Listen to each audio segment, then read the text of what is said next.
Mbolo les amis, bienvenue dans ce tutoriel des 12 méthodes CSS différentes afin de centrer parfaitement vos divs, horizontalement et verticalement.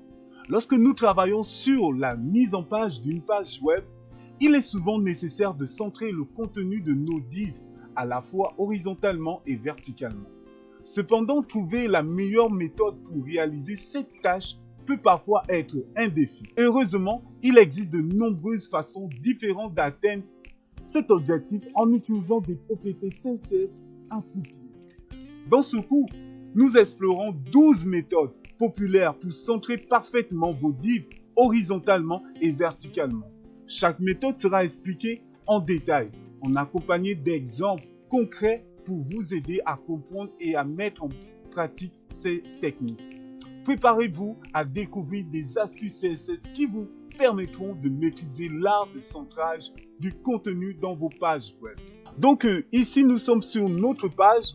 J'ai fait tout ça, c'est simple. Donc voilà. Donc pour commencer, comme je dis, ici, nous avons la div qui est la grande div.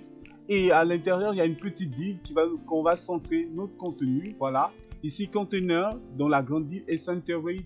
C'est la petite div dans le brief, la largeur, la hauteur et l'arrière-plan, donc il n'y a rien. Et notre body ici, donc qui nous permet de centrer notre contenu.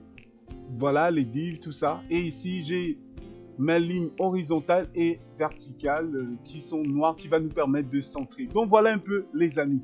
Donc sans plus tarder, nous allons maintenant entrer dans le vif du sujet.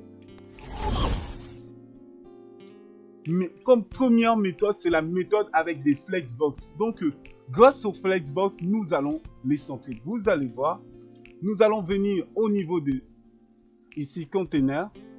Et je veux, au niveau de container, la première méthode, c'est avec, donc, display flex. Après cela, vous allez maintenant justifier le contenu. Donc, vous voyez, et en mettant, voilà, il est maintenant au centre. Voilà, horizontalement. Et nous allons maintenant le faire verticalement. Et pour le faire verticalement, vous allez ajouter Align Item Center. Comme vous voyez ici, Align Item Center. Automatiquement, vous voyez, il est centré. Donc, voici un peu la première méthode. Et c'est une méthode vraiment simple, les amis. La deuxième méthode qui est la méthode avec des grilles. Des grilles qui est aussi des méthodes, donc, grid. Voilà. Et après cela, vous allez ajouter Place Item Center. Au lieu de Line Item Center, vous allez juste mettre ici Place Item Center. Vous voyez, deuxième méthode, rien qu'en 2 lignes, vous avez centré votre contenu. C'est vraiment fabuleux, les amis. Donc, voici, grâce aux grilles, vous pouvez le faire simplement.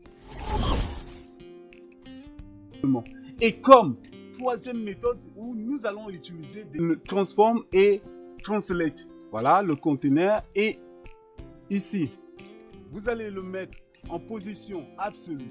Donc voilà, et lorsque vous mettez en position absolue, c'est-à-dire que la position du fils va déjà dépendre de la position du père. Vous voyez là, c'est bon. Et maintenant au niveau du fils, donc quand je parle du fils, c'est-à-dire la balise, la div qui est à l'intérieur, nous allons la mettre en absolu, donc voilà. Et après cela, vous allez ajouter le top 50% et le donc sa position du haut et de la gauche, ce sera de 50%. Donc vous voyez là, top 50% et 50%. Et nous allons maintenant ajouter les transforms qui va nous permettre de transformer la position translate en même temps. Boom. Donc là, je mets ceci. Transform, translate 50%, moins 50%. Effectivement, vous voyez là où il est au-dessus de l'autre ligne. Donc, vous voyez ici, vous avez positionné votre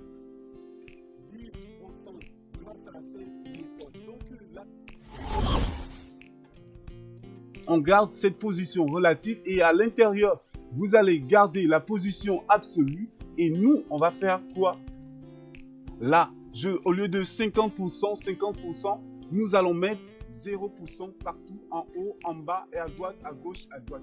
Voilà, et là je me répète. Donc voilà, et après cela, vous allez enlever ici, parce que c'est grâce à Translate, donc vous allez mettre un margin qui sera de façon automatique, les amis. Oh là là, automatique, point, virgule. Bim, directement centré. Donc voilà un peu, cette méthode elle est aussi intéressante, j'aime bien. Donc après cette méthode, c'était la quatrième méthode et voyons maintenant la cinquième méthode qui consiste à utiliser toujours la position absolue des flexbox. Donc voilà, vous allez garder, vous allez voir un peu ce que nous avons vu au début.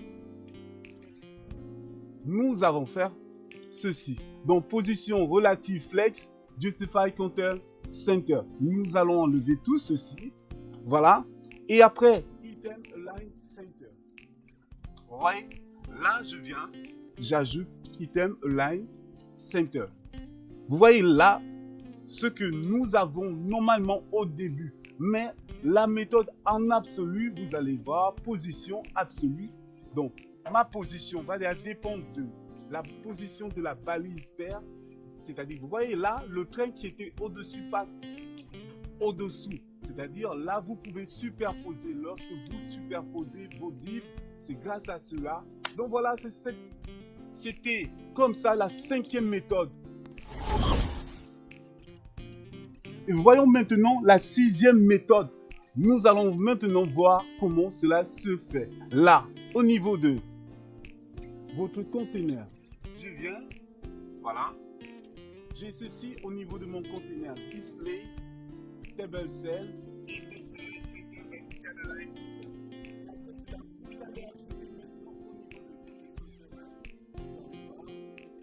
Boum, j'enlève la position et je colle. Qu'est-ce qu'il nous fait les amis? Donc voilà, un display line block. Donc là, je le mets comme un bloc. Et là, je fais un transform translate 0% parce que si vous mettez 100%, regardez comment ça va décaler. Donc il faut laisser au fur et à mesure 10, vous voyez, même.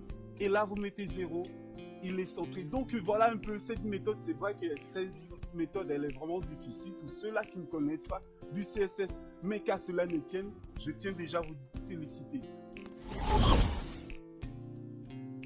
Donc, comme septième méthode, dont nous allons utiliser la position absolue avec des cales. Ici, nous allons garder la position relative parce que c'est le conteneur qui va nous aider à positionner notre div. Donc, la position est maintenant relative. Nous allons maintenant ajouter la position absolue.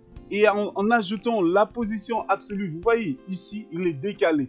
Nous allons maintenant ajouter la position call 50%, 50%. Donc pour les calculs, vu que ce n'est pas l'objet du cours, voilà, je vous demande d'aller regarder les calls. Et c'est vraiment intéressant. Donc là, il va calculer pour moi la position 50%, moins 50%, 50%, moins 50%. Ce n'est rien, 50 pixels. Voilà. Et voilà les amis, il nous positionne cela à gauche, top, à gauche et à gauche et à droite, voilà un peu. Et là, maintenant, vous avez centré. Donc, voilà un peu, les amis, c'était la septième méthode. Parlons maintenant de la huitième méthode. Donc, cette méthode, on va utiliser les positions relatives et les display align blocs. Donc, là, je vais venir par ici. Je viens. Ici, vous voyez là, display flex. Et comme, vous voyez, et là, la high, la hauteur. Et vous allez voir quelque chose. Et lorsque on va mettre display align block. Tac, vous voyez, c'est la même chose les amis. Donc, c'est vraiment intéressant. Vous voyez, c'est vraiment intéressant. Donc, voici la huitième méthode. C'est une méthode très facile. Et comme neuvième méthode, je fais ainsi, display block, et je mets text align center. Vous voyez, là, il va mettre cela au centre verticalement. Vous voyez, les amis, c'est très intéressant. Et ici, on se retrouve au milieu, simplement horizontalement. Donc, voilà un peu la neuvième méthode. Et comme dixième méthode qui est vraiment aussi facile. Donc là, j'ai ceci, position relative. relative, après position relative, vous allez ajouter la position absolue. Voilà. Position absolue 0, 0 auto. Voyez les amis, c'est intéressant. Donc là, on a centré cela horizontalement et c'est très facile. Donc vous voyez comment vous pouvez centrer les choses horizontalement et après cela, nous avons déjà la 11e méthode qui consiste à la position absolue et des grilles. Vous allez voir position relative et absolue ici. Vous voyez là où il est. Et donc du coup, on va ajouter nos grilles et le pattern center. J'ajoute display grille. Vous voyez là, il est centré. Et là, vu que c'est un absolu, vous voyez là, il est surmonté. Et donc du coup, on ne voit pas les tracés hors de notre carré. Donc là, vous venez de voir la 11e méthode. Et comme 12e méthode, la méthode la plus facile. Donc là, je fais display flex. Donc juste display flex et l'autre en bas, nous allons juste mettre le margin autour. Voilà.